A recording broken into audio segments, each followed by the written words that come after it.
I want you to imagine something for a moment. Imagine you know nothing about trading.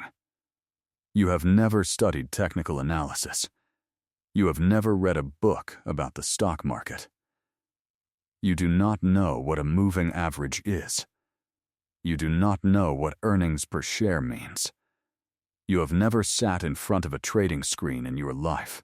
Now imagine that from that starting point, with no formal education in finance, no mentor, no guidance, trading alone from hotel rooms in cities across the world, you turned $6,000 into $2 million in less than 2 years.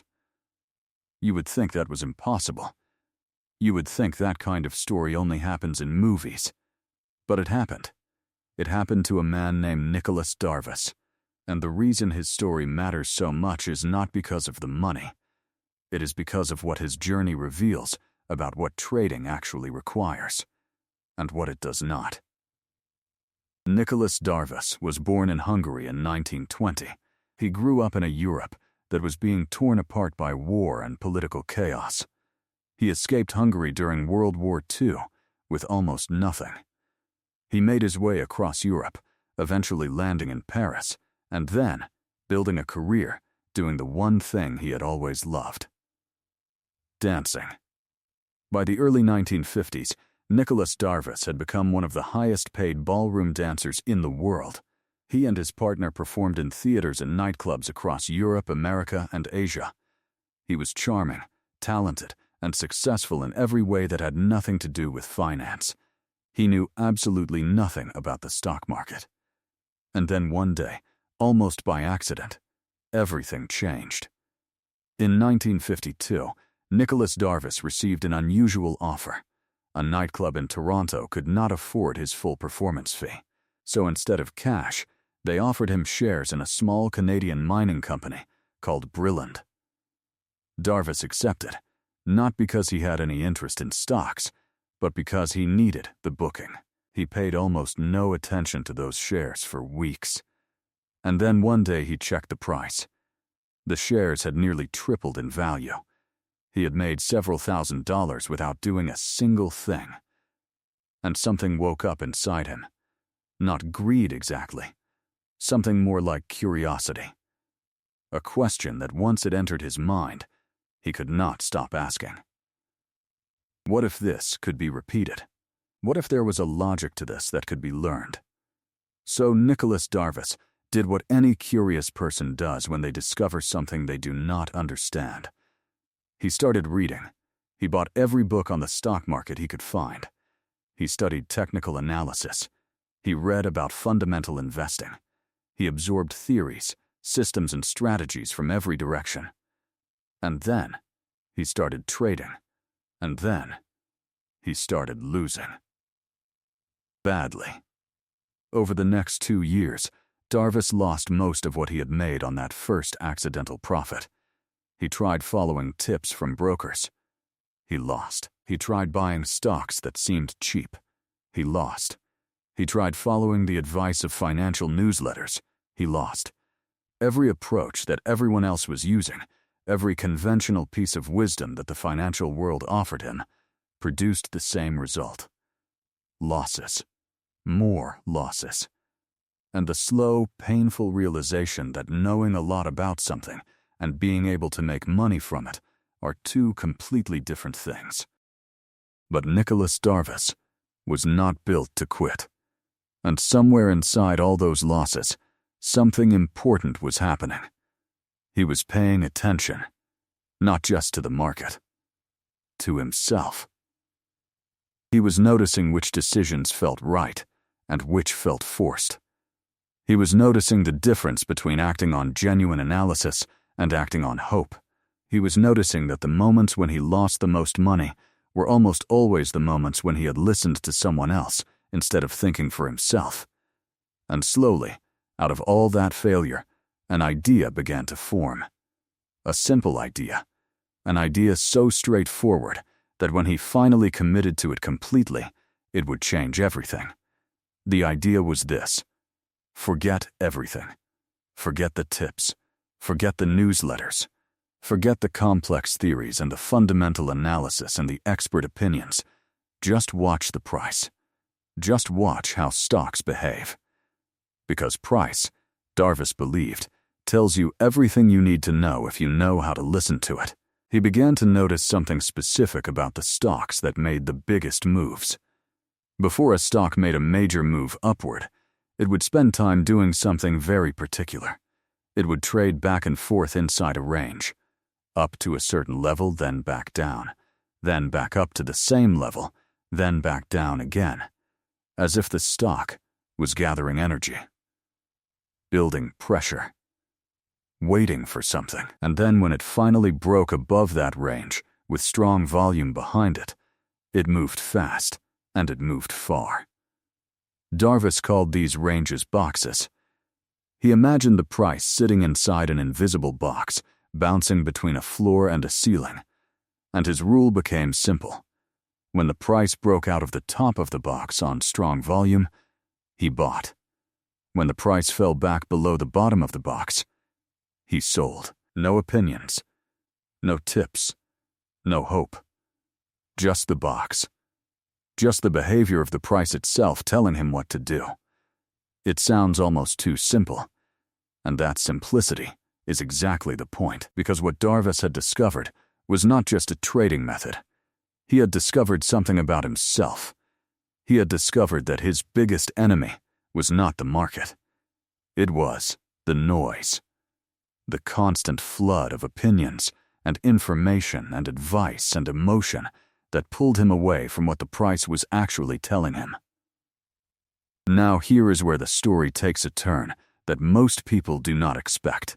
By 1957, Nicolas Darvas was performing in shows across Asia. He was thousands of miles from Wall Street. He had no access to a broker in real time. He could not watch prices all day. He could not call anyone for advice. His only connection to the market was a weekly copy of Barron's financial newspaper, which arrived days late by airmail, and a telegraph machine through which he sent his buy and sell orders. He was, by every measure, operating with less information than almost any other investor in America at that time. And this limitation turned out to be the greatest advantage he ever had, because without the ability to watch prices tick by tick, without the ability to call his broker 10 times a day, without the noise of other people's opinions filling his head constantly, Nicolas Darvas was forced to do the one thing that most traders never manage to do. He was forced to trust his system. He placed his buy order. He placed his stop loss below the box. And then he waited. He did not adjust. He did not second guess. He did not call anyone for reassurance. He simply let the trade work or let the stop take him out. The distance from Wall Street, which seemed like a disadvantage, turned out to be what saved him from himself. Think about what that means for a moment. The less access Darvas had to information, the better he traded. The further he was from the noise, the clearer his decisions became. The less he was able to interfere with his own positions, the more money he made. This is one of the most uncomfortable truths in all of trading.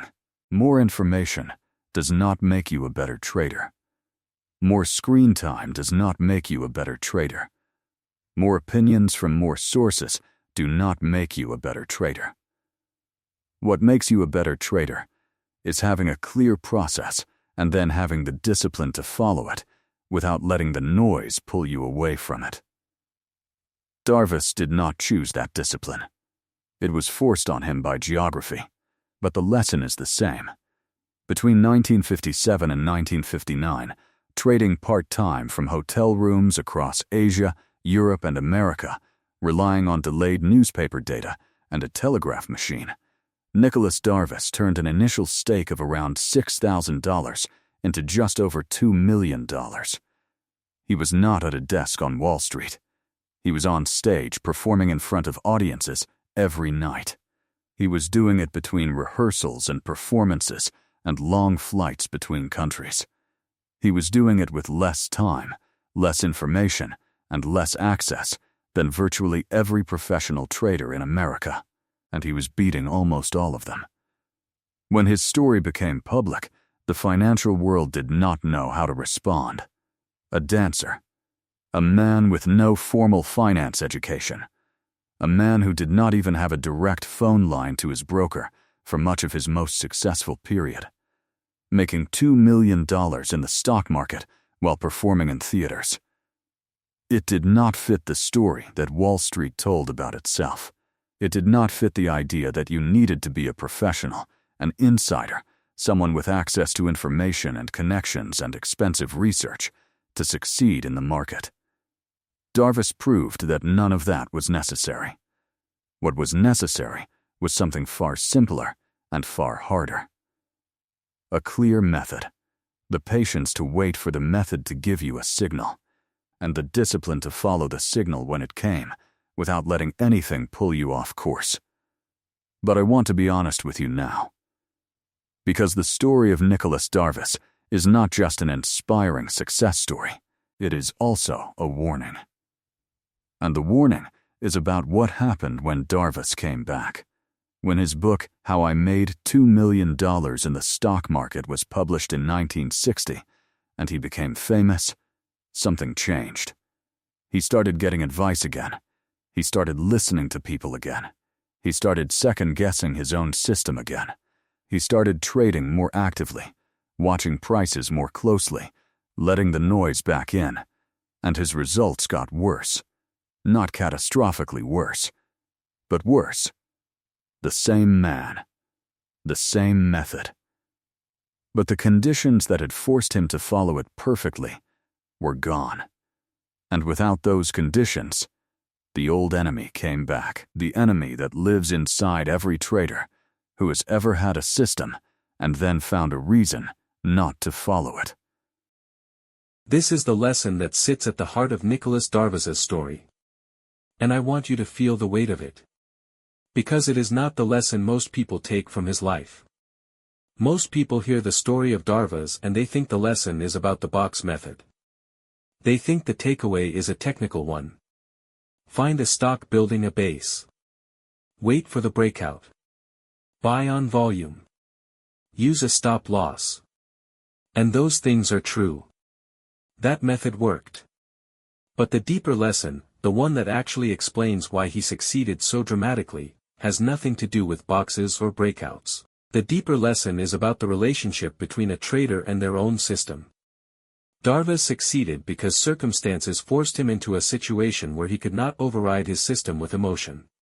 He could not panic sell because by the time he received the news that triggered the panic, the moment had already passed. He could not revenge trade because there was a several-day delay between his decision and its execution. He could not constantly adjust his stops based on fear because adjusting required sending a telegraph. Every natural human impulse that destroys trading accounts, the impulse to act on fear, to chase, to overtrade, to second-guess, was physically slowed down or eliminated by the conditions under which he operated. And the result was $2 million. Now think about your own trading. You have instant access to prices. You can execute a trade in seconds. You can close a position the moment it starts to hurt. You can check your account 100 times a day. You have access to more information than any trader in history has ever had. And almost all of that access is working against you, not because information is bad, but because the speed and volume of information gives your emotional brain more opportunities to override your analytical brain than it has ever had before. Every refresh of the price screen is an opportunity for fear to make a decision. Every news headline is an invitation for emotion to step in and change the plan. Darvas did not have those opportunities. You have all of them. Every single day. So what do you do with that? You cannot remove yourself to a hotel in Tokyo with no phone line to your broker. You cannot artificially slow down your access to the market. But you can do something that produces the same effect. You can decide, before the market opens, exactly what conditions must be met before you act. You can decide in advance where your stop goes and commit to never moving it. You can decide to check prices at specific times rather than constantly. You can turn off the news. You can stop following people on social media who give opinions on the market. You can create artificial distance between yourself and the noise. Not geographical distance like Darvas had. Psychological distance. The kind that comes from having a process so clear and so committed to that the noise simply does not have anywhere to attach itself. Nicolas Darvas was not a genius. He said so himself.